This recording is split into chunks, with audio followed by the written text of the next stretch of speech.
Supremo de Justicia, a la cabeza de Sanginés, ha mencionado algo muy importante, que retornen todos los presos políticos y que de aquí para adelante ya no habrá presos políticos, ni de izquierda ni de derecha, pero además ha dado a conocer de que estas situaciones que hoy conllevan a los perseguidos políticos estarían prácticamente disponibles para que la justicia sea completamente independiente y transparente.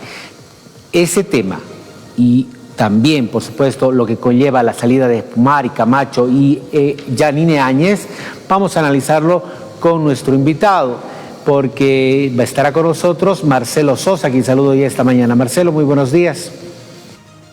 Muy buenos días, Níbar, para ti y para todos allá en el país. Es un gusto siempre estar contigo y a través de tu canal, obviamente, conversar con la gente, ¿no? Marcelo, permíteme que vamos a escucharlo a la máxima autoridad del Tribunal Supremo de Justicia hablando de este tema. Saben la felicidad y la tranquilidad que tenemos de arrancar nuestro mes con símbolos de libertad. Créanme que esto que ustedes están viendo ahora no es el fruto de Romer Saucedo, porque si yo hago fuerza solito me vuelvo potroso, y yo hago fuerza con todo el órgano judicial, y es por eso que estamos en unidad.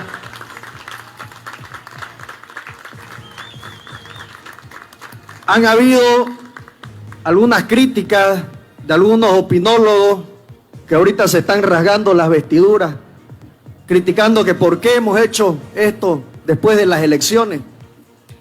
Yo les quiero contar y refrescar un poquito la memoria. Veníamos de unas elecciones judiciales cercenadas, unas elecciones judiciales donde nos restringieron a los cruceños elegir autoridades del Tribunal Constitucional y la recortaron a intereses y caprichos de algunos políticos. Y no podíamos permitir nosotros que eso vuelva a pasar con las elecciones nacionales. ¿Quiénes fueron los que garantizaron que vayamos a las elecciones del 17 de agosto? ¿Acaso no fue el órgano judicial a través de sus jueces que nadie paralizó el calendario electoral y asumimos un compromiso con Bolivia? Y ahí estuvimos diciéndolo de frente que ningún juez iba a ser mercenario de la democracia. Cerramos una comisión, la famosa comisión 898, que nos tenía ligados a un ministerio del Ejecutivo, al Ministerio de Justicia. Cerramos esa comisión y al otro día sacamos el instructivo que fue de conocimiento público y que no nos tembló el pulso para ponerle nombre y para ponerle firma. Y vienen ahora a querer cuestionar cuando recién llevamos 7 meses, cuando le dijimos a Bolivia: tengan paciencia, tengan fe, que estamos haciendo las cosas de cara al pueblo. Cuando les dijimos que el compromiso era con Bolivia, con la democracia, con la libertad, y lo hemos sostenido públicamente, ya no va a haber un órgano judicial que sea el instrumento de persecución, ni de derecha ni de izquierda. La justicia se aplica para todos los bolivianos sin excepción. Bueno, en resumen, los presos políticos pueden retornar. Ese es un tema de análisis, un tema que vamos a abordarlo con Marcelo Sosa. Existen las garantías, porque muchos podrán decir, pues solamente es palabra, pero ¿existen las garantías o no? ¿Tendrá el mismo concepto y el mismo razonamiento el ministro de Gobierno, Roberto Sanginés, y claro, a lo que significa a la máxima autoridad Saucedo? Segunda pregunta, con el tema de Áñez, Camacho y Pumari, no basta con solamente verlos en las calles, sino también existe grandes probabilidades de responsabilidad internacional. Y esto, ¿cómo lo interpreta o lo debe interpretar Bolivia, los bolivianos?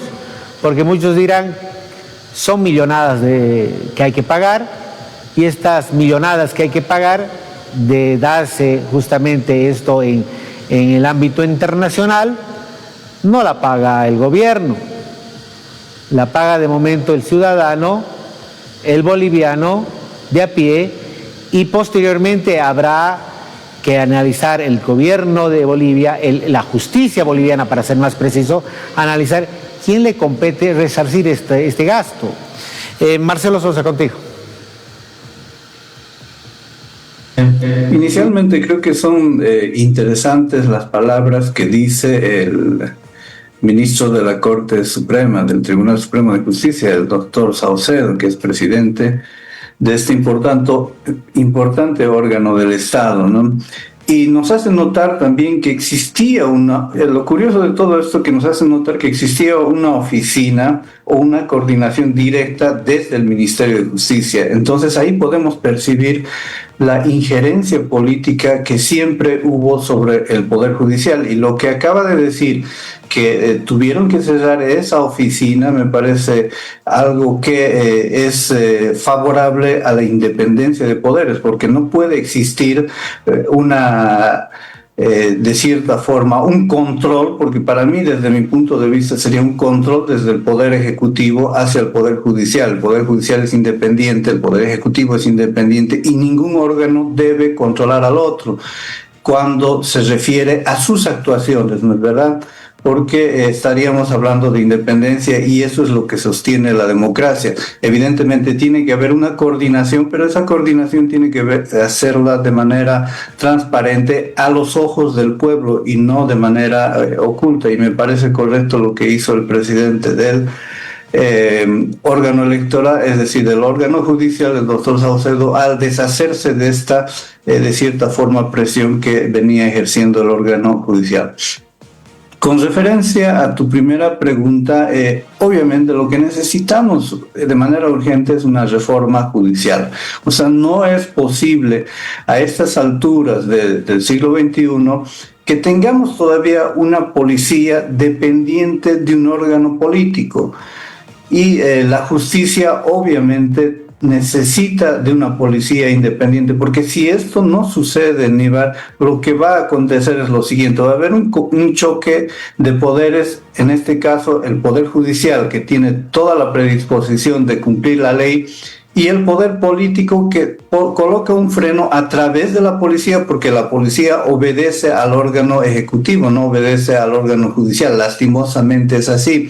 En muchos países independientes y muchos países donde la democracia está más consolidada, esto no sucede. Necesariamente la policía es un órgano netamente independiente que depende no solamente del poder ejecutivo, sino en este caso del poder judicial, porque existen concursos de competencia o exámenes de competencia para que estos servidores cumplan la ley y no cumplan las órdenes de un determinado partido político. Ahora, obviamente, existe un conflicto de intereses entre el poder judicial y entre el poder ejecutivo. El Poder Judicial está en la línea de hacer cumplir la ley para todos los bolivianos y el Poder Ejecutivo está en frenarla. Entonces ahí obviamente veremos lo que va a suceder, porque no existe garantías reales en este hecho para que alguna persona vuelva, porque no nos olvidemos que el órgano ejecutivo es un órgano político, y si el órgano ejecutivo es un órgano político, la policía va a tener que necesariamente obedecer a ese orden, a ese orden político. ¿Por qué? Porque depende directamente del orden político. Entonces, ese es el problema que actualmente estamos tropezando. Con relación a la última pregunta, Níbar, sobre la señora Áñez, Camacho y Pumari, bueno, obviamente aquí sucede lo siguiente. Tenemos leyes que necesariamente tienen que cumplirse. Tenemos tratados y acuerdos internacionales sobre derechos humanos. Una persona no puede estar detenida más allá de lo necesario para que se cumpla la ley y para que la justicia sea necesariamente encaminada a esclarecer ciertos hechos. Esa es la regla, y lastimosamente en el país se la utiliza a la inversa, ¿no es verdad? Yo propuse hace bastante tiempo ya sobre este tema porque vi que el hacinamiento carcelario es bastante con relación a los presos preventivos. No nos olvidemos que estos presos no tienen sentencia y por consiguiente están algunos de ellos inclusive más allá de la expectativa judicial de una sentencia. Entonces, desde mi punto de vista, esas detenciones obviamente son arbitrarias porque no pueden, a título de medida cautelar, detener a una persona más allá de lo necesario. Entonces, bajo estas circunstancias, sería necesario una reforma en este sentido, puesto de que si se necesita una persona que asuma su defensa, que esté dentro del proceso, es fácil comprar manillas electrónicas o ser monitoreadas mediante el sistema electrónico a través de computadoras para evitar su fuga o cualquier otra situación, ¿no es verdad? Porque de lo que se trata es de garantizar los derechos humanos. Todas las personas tenemos dignidad y esa dignidad obviamente está por encima de cualquier situación de detención. Lastimosamente en el país no se lo entiende de esta forma. ¿Por qué? Porque existe un nexo, un patronazgo político hacia el sistema judicial y eso le hace bastante daño. No nos olvidemos que la justicia en algunas veces y generalmente en la mayoría de los casos utiliza bajo presión popular y esto es un daño al sistema democrático y esa presión popular no viene por si acaso, Níbar, sino esa presión popular viene coludida con algunos medios de comunicación lastimosamente que magnifican o disminuyen la información con la finalidad de mantener ciertas situaciones que son favorables a algunos líderes políticos. En cuanto se refiere ahora a si el Estado debe pagar multas sobre este tema, debemos pensar de que previamente tiene que haber una resolución aquí en Bolivia sobre esa situación, si hubo o no hubo violaciones a los derechos humanos. En este caso al parecer sí lo hubo y serán las autoridades domésticas, en este caso en el país, quienes resuelvan esa cuestión. Ahora no nos olvidemos que solamente estamos hablando de la detención, no estamos hablando de la inocencia o la culpabilidad de estas personas, que eso es otro tema, ¿no es verdad? Evidentemente los procesos continuarán para determinar si existe o no existe responsabilidad en las cuestiones que estas personas han sido acusadas, ¿no? Marcelo, para ir concretizando y culminando esta entrevista, la primera consulta, ya para terminar, es, más allá de la buena voluntad del órgano judicial, ¿podría haber existido para tomar este giro, este cambio de timón, de decisiones importantes dentro del órgano judicial? ¿Ha tenido que ver lo político? ¿A qué me refiero? Me refiero, por ejemplo, vemos a un Evo Morales muy debilitado. En este momento preciso, ya no habría tanta injerencia por parte de él, porque muchos decían, sigue todavía teniendo su cuota de poder. Arce Catacora está también ya de retirada, tiene procesos. Evo Morales debe tener como unos más arriba de 28, 36 procesos. Arce Catacora, con lo de los hijos y el otros escándalos, debe tener algo de 14 a 100, de 8 a 10 procesos. ¿Hubo injerencia política para tomar esta decisión de buena voluntad en el órgano judicial? Esa es mi pregunta para culminar. Y la última. ¿Marcelo Sosa va a retornar al país? Bien, Níbar, lo siguiente, ¿no es verdad? Al parecer que una elección obviamente siempre mueve los hilos de un sistema, en este caso en el país, y esto no debería ser de esta forma. O sea, la justicia debería mantenerse siempre independiente a pesar de las cuestiones que sucedan de manera electoral en el país. ¿No es verdad? Creo que de cierta forma esto influenció para que el Poder Judicial de cierta manera tenga que asumir una responsabilidad que le fue cortada desde un inicio, porque no nos olvidemos que quien es responsable de todo este caos judicial es el Poder Legislativo, y nadie habla del Poder Legislativo. ¿Por qué? Porque es un poder político, ¿no es verdad? Entonces, ellos son los responsables primero de que el Poder Judicial no esté conformado como debería estar conformado, es decir, con la integralidad de sus miembros. Ahí hubo la primera falla. ¿Por qué? Por necesariamente tener estos componentes políticos un interés para, de cierta forma, cooptar el Poder Judicial como siempre se ha venido haciendo. Ahora, pienso yo de que la señal que nos da el presidente del órgano judicial es saludable. Es una pregunta subjetiva lo que tú me haces, si hubo o no, digamos, una impresión a través de las elecciones para que pueda de cierta forma tomar o asumir una posición el órgano judicial. Entonces, sinceramente, eso yo no podría responder, pero a lo que se ve y a lo que podemos percibir de que esta elección, al menos en su primera fase, de cierta forma tuvo la posibilidad de cambiar una nueva expectativa dentro del Poder Judicial.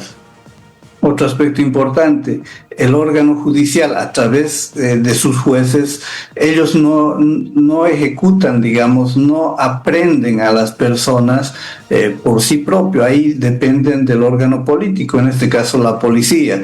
Y supongamos que un juez emite una orden, ¿quién tiene que cumplir esa orden? Es la policía. Y la policía tiene un freno, y el freno se llama Ministerio de Gobierno o poder político ejecutivo.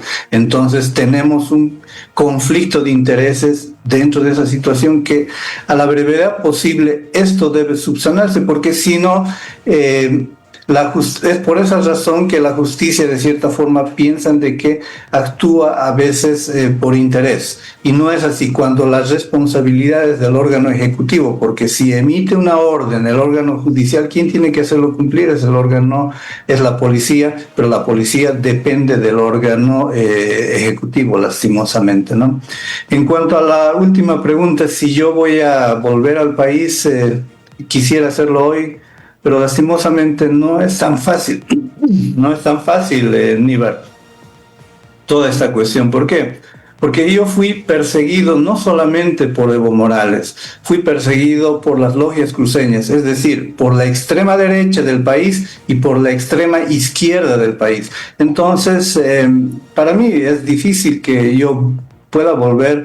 ¿Por qué? Porque inclusive amenazaron con mi vida, por esa razón que yo tuve que salir. Y eso lo entendió el CONARE. El CONARE me protegió de ese abuso de poder que estaba siendo utilizado en el país para proteger ciertos hechos delictivos. Yo tengo el refugio consolidado, el gobierno a través del CONARE en el Brasil me otorgaron refugio, y eso demuestra de que toda esa persecución que hicieron conmigo obviamente atentaba mis derechos humanos, porque caso contrario el CONARE jamás me hubiese otorgado el refugio, ¿no es verdad? El CONARE entendió de que evidentemente tanto la extrema izquierda en el país como la extrema derecha violaron mis derechos humanos al juzgarme 2 veces inclusive por un mismo hecho, ¿no es verdad? Entonces yo lo veo un poco remota esta cuestión. Solamente Dios sabrá qué día pueda volver a mi patria.